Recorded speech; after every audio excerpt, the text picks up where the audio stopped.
Uminit muli ang pisngi ko. Natulog lang po kami kagabi. Umawang ang labi niya at naging interesado. Talaga? Hindi makapaniwala niyang tanong. Opo, nahihiya akong sagot. Nagulat ako nang biglang tumawa si tita at saka pumalakpak. Wow, really? OMG, I can't believe my son let that happen. It's your first night, Iha. And yet, natigilan muli siya at tumawa. Natawa na rin ako at kinuha ko na lang ang magazine na nasa lamesa. Manang Consuelo, marunong po akong magluto. Ano po bang paboritong pagkain ni Leonardo? Tanong ko habang nasa kusina kami. Tukso naman akong nginitian ni Manang Consuelo. Uy, lulutuan mo bang alaga ko ha? Panunokso niya. Hindi po ba ganon? Asawa niya naman po ako. Dapat ko po siyang lutuan. Bumuga ng hangin si Manang Consuelo at nilingon ako. Iha, hindi naman talaga obligasyon ng asawa na lutuan siya. Well, siguro plus points lang yon. Pero mayaman naman ang asawa mo. Mag-aharya ng katulong.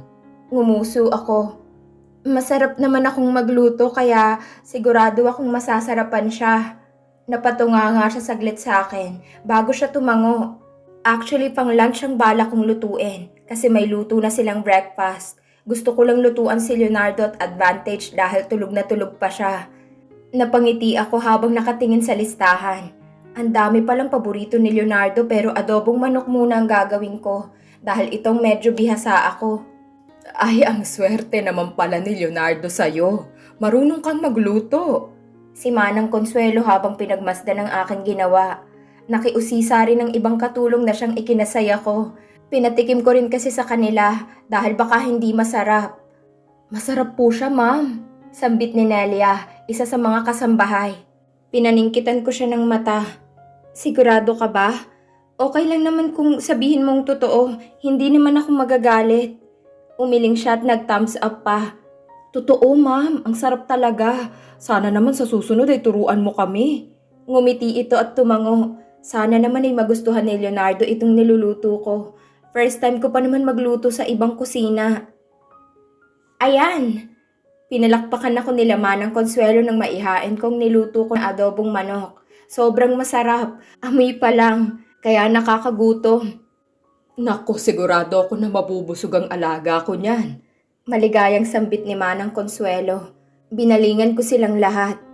Pwede po kayong kumain. Meron pa po sa kawali. Umawang ang labi nila.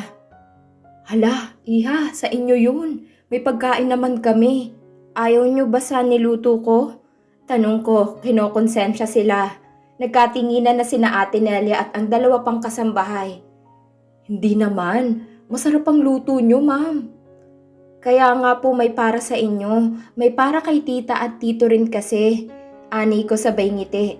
Hindi na sila umimik at pinuntahan na lang ang stove kung saan ako nagluluto kanina. Bumuga ako ng hangin at tiningnan na niluto ko na nasa hapag. Pwede bang kape sa lunch? Napakamot ako sa aking ulot na patingin sa orasan. 11:00 na. Hindi pa ba siya gising? Tinakpan ko muna ang niluto ko na nasa lamesa at napagdesisyon na nagisingin si Leonardo. Ang tagal niya naman atang magising, sabay kaming natulog kagabi. O natulog ba talaga siya? Umakyat ako sa mataas na hagdan at nagtungo sa kwarto ni Leonardo. Nang nakarating ako sa pinto'y kinatok ko ito. Leonardo, tawag ko habang kumakatok. Gising ka na ba? Ngumuso ako, tinawakan ng doorknob. Nang hindi ito nakalakay, pinihit ko ng pinto at itinulak. Leonardo, natigilan ako nang nakitang wala siya sa kanyang kama. Nagpalinga-linga tuloy ako at nang marinig ang agos ng tubig ay napatango ako.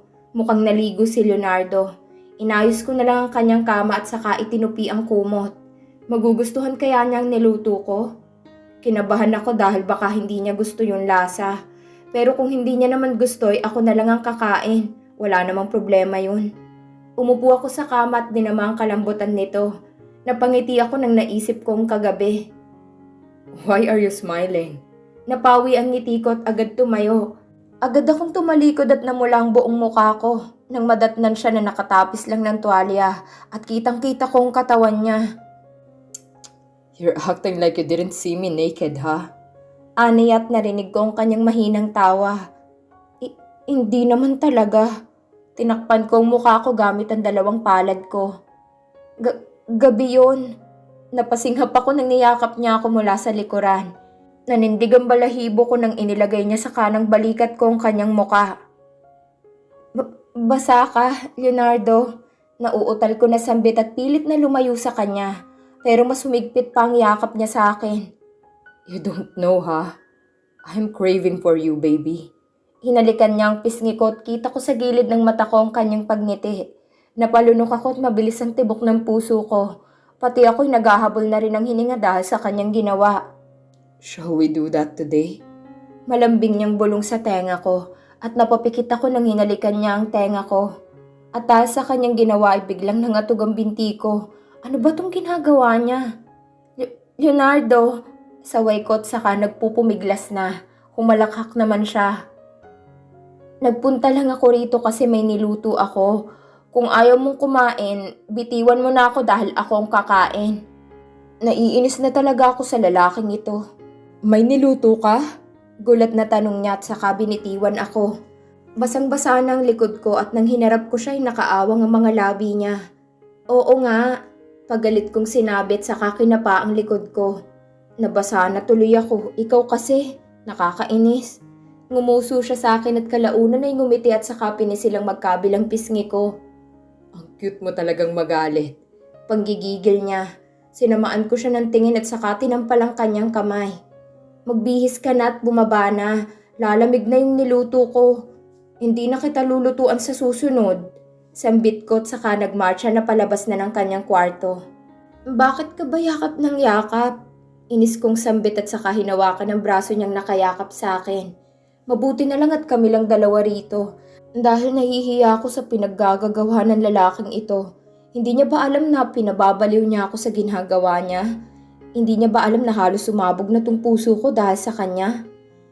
Hinalikan niya ako sa pisngi at saka napatili ako ng impit dahil pinaulanan niya ako ng halik bago siya naghila ng upuan at saka umupo.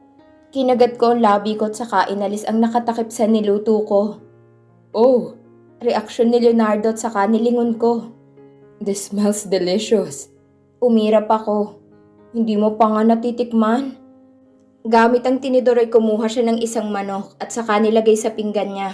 Hiniwa niya ito sa pinggan at saka sumubo ng kaunti. Bigla tuloy akong kinabahan dahil baka hindi niya magustuhan. Okay lang ba? Napalunok ako. Nginuya niya ito at saka tumangu-tango. Nilingon niya ako na may ngiti sa kanyang labi. It's good. I like it. Aniya, at nagulat ako nang tinapik niya ang binti niya. Sit here. I will feed you. Napairap lang ako at saka napahalukip-kip. Ewan ko talaga sa'yo, Leonardo. Hindi ito bahay natin para maggaganyan ka. Inangat niya ang gilid ng kanyang labi. Good thing. Lilipat na tayo ngayong hapon. We can do anything, Ashley. Makahulugan niyang sambit. Kumain ka na nga lang dyan. Naghila ako ng upuan na katabi niya lang at saka kumuha na rin ng kanin. Matapos ng pananghalian ay nagsimula na akong mag-impake. Wala naman akong masyadong gamit kaya madali lang akong natapos. Hindi katulad ni Leonardo na wala talagang inimpake. Ang sabi niya ay bibili na lang daw siya. Malamang, mayaman siya kaya bibili siya. Your dad called. Sambit ni Leonardo nang pumasok siya sa kwarto ko. He said that his man will deliver your car. Tumango ako at bahagyang napangiwi. Hindi ako marunong mag-drive. Then I will teach you. Nakapagdesisyon ako na mag-aral ka na lang ng normal, but you cannot use your car since I will fetch you every day. Umawang ang labi ko at nag-angat ng tingin sa kanya. Totoo? Yup. And you have to use my surname. Everyone knows you're married to me. Aniya at nakita ko na umigting ang panga niya. Make sure that no man will get near you, alright? Ngumuso ako. Imposible naman yata yung sinabi mo. Siyempre may lalaki na lalapit para sa projects, groupings, I don't care. I will hire some men to look for you. Hindi ko na lang siya sinagot at hinayaan na lang siya. Ang mahalaga'y makapag-aral ako. By the way, your mom is living in your house. Aniya muli. Nagulat ako. Ha? Saan siya pupunta? Bigla akong nag-alala. Si nanay na lang kasi ang mag-isa. Kung pwede ko lang siyang dalhin ay ginawa ko na. Pero nakakahiya rin kasi sa mga Soto. Your dad bought her a house. Aniya habang nakakunot ang kanyang noo. Your dad seems concerned about your mom. Parang siyang asawa kaysa kay Tita Talina. Kinagat kong labi ko at biglang napaisip. Nay, bakit humantong sa ganito? Ano ba talagang meron sa inyong dalawa ni Papa? At bakit hindi mo masabi-sabi sa akin? Iyon ang bumabagabag sa isip ko habang bumiyahe kami patungo sa bagong bahay namin. Nawala ang excitement ko dahil mas umusbong ang inis at pag-aalala ko kay nanay. At itong si Papa, sinabi ko na sa kanya na layuan ang nanay ko, pero hindi niya ginawa. Mas lalo niya lang pinapahamak ang nanay ko. Nakasandal ang ulo ko sa bintana habang nakatingin sa kawalan. Ang dami kong iniisip na muntik ko nang makalimutan na may kasama pala ako. Hey, hinawakan niya ang kamay ko na nasa hita ko. Are you okay? Nang binalingan ko siya ay nasa daan pa rin ang kanyang tingin. Oo, pasensya na.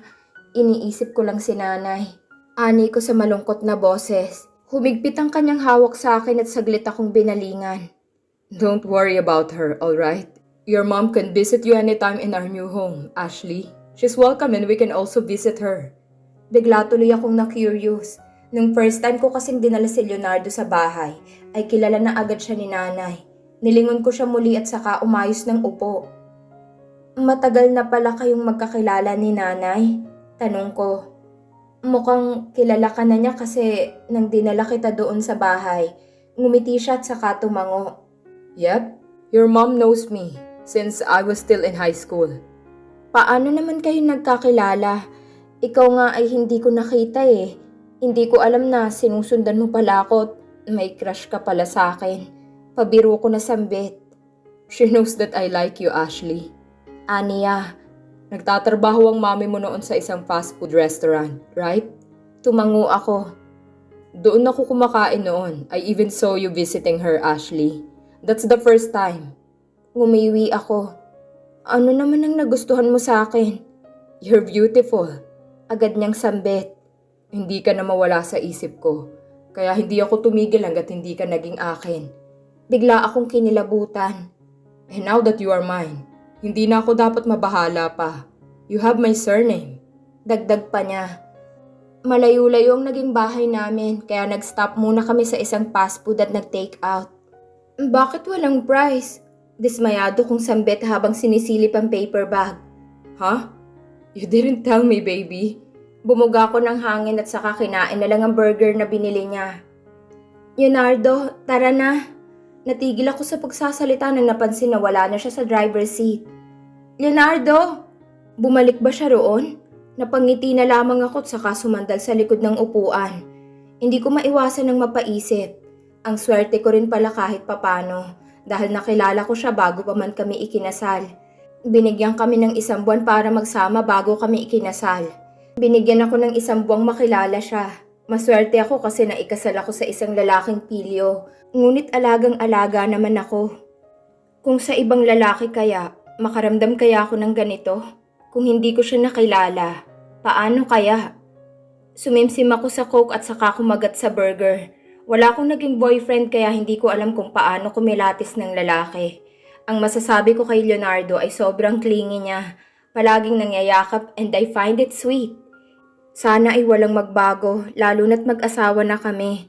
Bata pa ako at dapat marami pa sana akong gagawin ngunit ito na nga, maagang natali. Ilang saglit ay bumalik si Leonardo na hingal na hingal. Binuksan niya ang pinto ng kanyang kotse at saka inilahad sa akin ng paper bag. Here, wag mo na akong simangutan. Aniya, natawa ko sa kanyang sinabi at saka tinanggap ang kanyang dala na paper bag. Nang sinilip ko ang laman ay halos napatili ako nang nakita ang fries. OMG! Thank you, baby! Namilog ang mata ko at agad na tinakpan ng bibig. Si Leonardo ay natigilan sa paglalagay sa kanyang seatbelt dahil sa kanyang narinig. Gulat na gulat ng kanyang mata nang binalingan ako. Ako naman ay palihim na napamura at saka tahimik na lang na kumuha ng fries. What did you say? Uminit ang pisngi ko. Wala. Tumikhim ako. Salamat sa fries. I heard something, baby. Say it again, please. Pagsusumamo niya at saka hinawakan ng kamay ko. Narinig mo naman pala. Pagalit kong sinabi. Bakit mo pinapaulit? Nakakahiya kaya yun. Bakit ko ba siya tinawag na baby? Hindi tayo aalis hanggat hindi mo yun sinasabi. Banta niya. Nagpapadyak ako. Nakakahiya. Lumapit siya sa akin at nanlaki ang mata ko nang nasa hita ko ng isang kamay niya. Teka! Say it. Aniya. Say it again. Pumikit ako at halos maubusan ng hininga nang maramdaman ko ng kanyang hininga sa aking balat. Sobrang lapit niya na sa akin at halos sumiksik na ako sa may bintana dahil sa sobrang lapit niya. Nakita kong pagkagat niya ng kanyang labi. Say it. I am waiting. Umigting ang kanyang panga. Huminga ako ng malalim at saka kinagat kong ibabang labi ko. Baby. Nabitawan kong paper bag na dala ko na bigla niya akong sinunggaban ng halik. Automatic na nailagay ko sa likod ng kanyang leeg ang dalawa kong kamay at saka sinuklian ng kanyang mainit na halik. Saglit lang yun dahil agad siyang humiwalay sa akin at saka umayos ng upo. Let's go. Ipagpatuloy natin sa bahay. Aniya at saka nagsuot na ng seatbelt. Kinagat ko muli ang ibabang labi ko at saka pinulot ang nahulog na paper bag. Nang makarating kami, hindi ko man lang masyadong napagmasdan ng bagong bahay dahil agad akong sinunggaban ng halik ni Leonardo. Naramdaman ko na lang na binuhat niya ako at padabog niyang sinarado ang pinto ng kanyang kotse. Buhat-buhat niya ako na talagang pangbagong kasalang dating. Patuloy pa rin niya akong hinahalikan hanggang sa nakarating kami sa loob ng bahay. Leonardo, tawag ko, ngunit hindi niya ako pinakinggan. Nagpatuloy lang siya sa kanyang ginagawa habang unti-unti niya akong ibinababa at saka isinasandal sa pinto. Tumigil siya at saglit akong tinitigan. Namumungay ang kanyang mata habang hinahaplos niya ang mukha ko gamit ang kanyang daliri. Kinagat ko ang labi ko at ako na mismong tumingkayad at inabot ang kanyang malambot at mapupulang labi. Ang kanyang kamay ay nasa likod ng aking bewang, habang ang kamay ko ay nasa may batok na niya. Sa gabing yon, ilang beses na may nangyari sa amin. Hindi niya ako tinigilan lalo na't hindi pa raw siya pagod. Ang huling destinasyon namin ay pareho kaming nakaupo sa bathtub. Nakaupo ako sa kanyang hita habang nakaharap sa kanya. Tanging mga ungo lang namin na naririnig ko sa buong banyo. Sobrang hinang-hina ako na at halos mawalan ako ng malay. Nang matapos kami, halos pikit na ang mata ko dahil sa pagod. Naramdaman ko na lang ang pagbuhat niya sa akin. Pagod akong ngumiti sa kanya at yumakap sa kanya ng mahigpit. Kinaumagahan ay nagising ako na may bouquet na ng bulaklak at paper bag sa tabi ko. Napangiti ako at saka itinapis ang kumot dahil wala pa rin akong saplot sa katawan. Kinuha kong sticky note na nakapaskil sa paper bag at saka binasa ito. Good morning, Mrs. Soto. I love you. Umalis ako saglit. I'll be back. Napangiti na lamang ako at saka kinuha ang bouquet na punong-puno ng pulang rosas. Pinagmasdan ko ito saglit at saka inamoy. Bumilis ang tibok ng puso ko at kinikilig ako. Malaking ngiti ko habang inabot ko ang paper bag. Binuksan ko ito at saka hindi na mapawi ang ngiti ko nang nakita ko na chocolates ito. Hindi ko na talaga alam ang gagawin ko sa'yo, Leonardo. Matagal akong nagstay sa kwarto bago naligo at nagbihis. Nang matapos ako'y bumaba na ako. Namilog ang mata ko at namangha nang makita kong gaano kagalante, kaganda at kalaking bahay na ito. Excited na bumaba ako at plano ko na mag-tour. Malaki ang bahay, may malaki at mahaba na kortina, malaking sala at iba pa. Parang langgam lang ako sa bahay na ito dahil sa sobrang laki. Glass pa ang bintana at pati ang bubong sa first floor. Hindi naman lahat pero may iba. Nang lumabas ako'y nakita ko sa gilid ang swimming pool. OMG! Napasinghap ako at dali-daling lumapit doon. Nagmumuka akong ignorante. Hindi ko akalain na ganito kaganda at kalaki ang bahay. May nakita rin akong fountain malapit sa entrance. Hindi na ito basta bahay lang eh. Mansyon ito.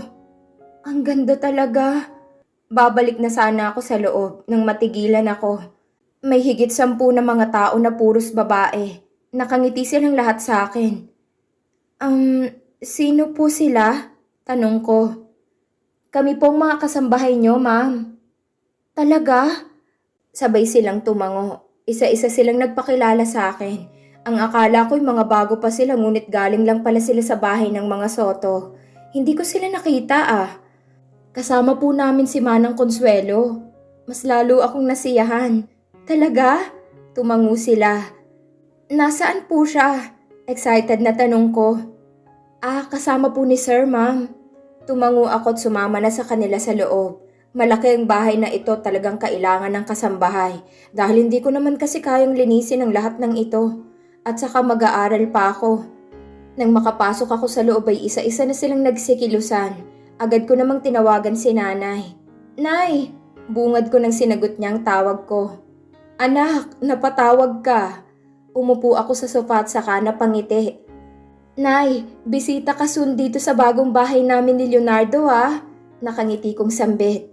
Marami akong ipapakita sa inyo. Mukhang nasisiyahan ka na riyan ha. Alagang-alaga ka siguro ni Leonardo ano? Tumango ako. Opo. Sus, tumitibok na ba yung puso mo sa kanya? Tanong niya sa kabilang linya. Doon ako natigilan. Pinakiramdaman ko ang puso ko. Tumitibok na ba to para sa kanya? Oo, maraming beses na. Gabi-gabi ko rin siyang iniisip at gustong-gusto kong mga yakap niya sa akin. Nay, wala namang masama dahil mag-asawa na kayo.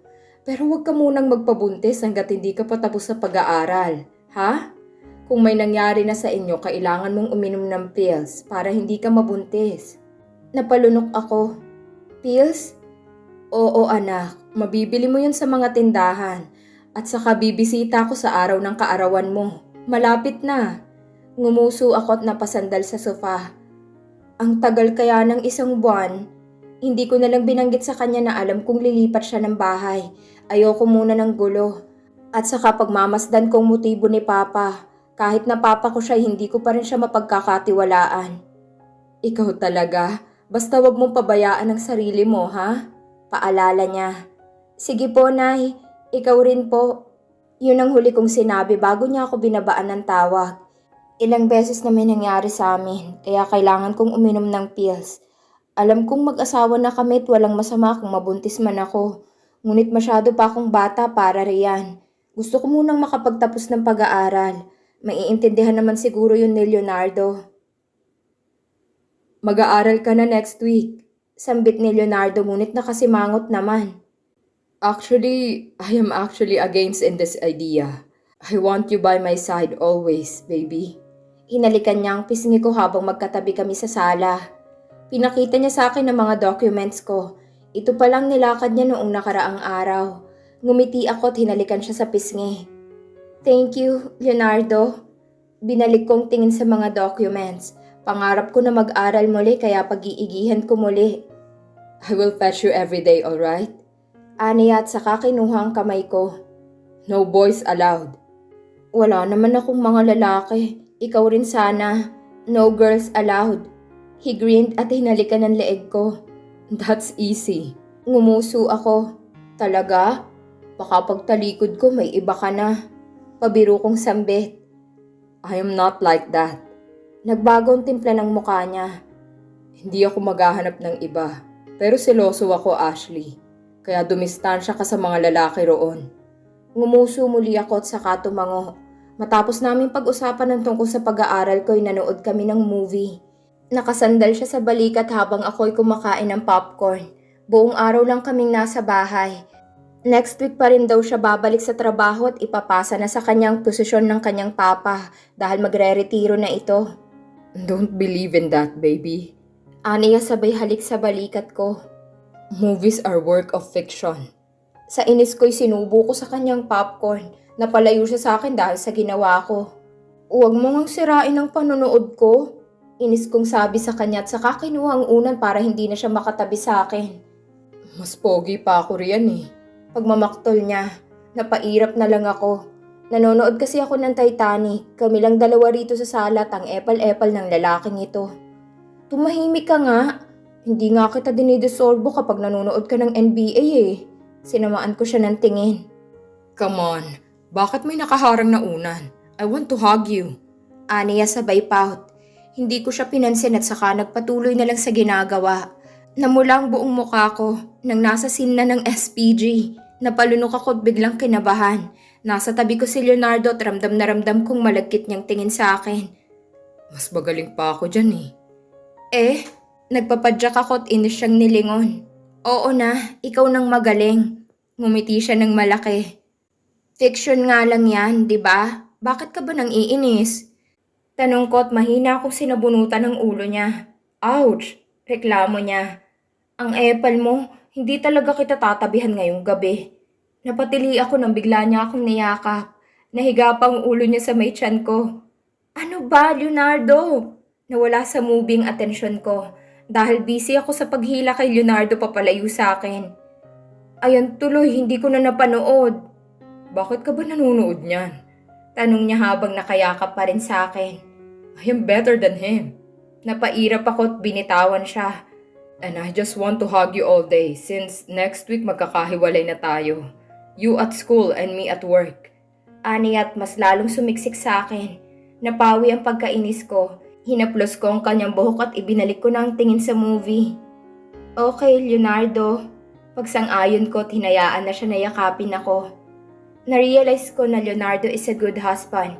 Marunong siyang magluto at palagi niya akong binibilhan ng bulaklak. Halos araw-araw may bulaklak tagagising ko. Iba't ibang klase ng bulaklak at kulay. Sino ba naman ang hindi mapofall sa kanya? Tingin ko nga ay mahal ko na siya eh. Hala, mahal ko na siya? Napalunok ako at unti-unti nagbaba ng tingin kay Leonardo. At nakapikit na ang mata. Bumuntong hininga ako at napangiti na lamang. Ilang araw ang lumipas at dumating na nga ang kinakatakutan ni Leonardo. Ang Lunes.